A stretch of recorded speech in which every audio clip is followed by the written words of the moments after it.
Oh, why bother? Well, we had a great influence on the United Nations, which said we will not support this war. That's what made it illegal. Had the United Nations gone ahead and made it legal, then we would not have any chance of prosecuting these people. So that was a huge victory for popular resistance around the world that got buried under the fact that we didn't prevent the war from happening. And that was tragic. But we did make it illegal, and that was done by people at the grassroots around the world.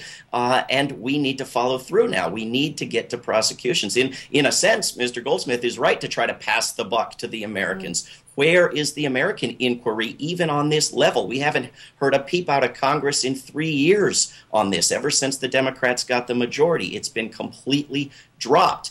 We ought to be at least following the example of the Brits. We ought to be following the activist example of the Stop the War coalition that's now protesting in London and has been pushing on this hard. We're going to have to get to prosecutions. I think that absolutely was. I really remember, literally like it was yesterday, being on the streets of London back in 2003 at that Stop the War coalition march.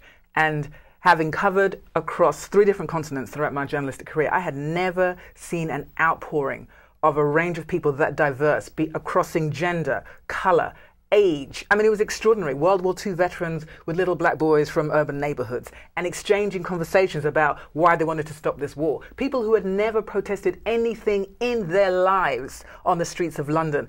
Raising their voices. It caught everybody by surprise that the commentary at the time, the media commentary, even the political commentary, was struck by the outpouring. So this is what I think about what the inquiry does, is it becomes a weapon of mass information for the people to understand the degree to which you have to continue to challenge government, to recognize that there is no such thing as trust in those who you may have elected, no matter the circumstances in which they were elected. And the importance of that is the same way that Blair was swept to power, this historic landslide in '97 after 18 years of conservatism. Obama swept to power in this extraordinary campaign, elevated by the people as this significant figure of hope, change, etc.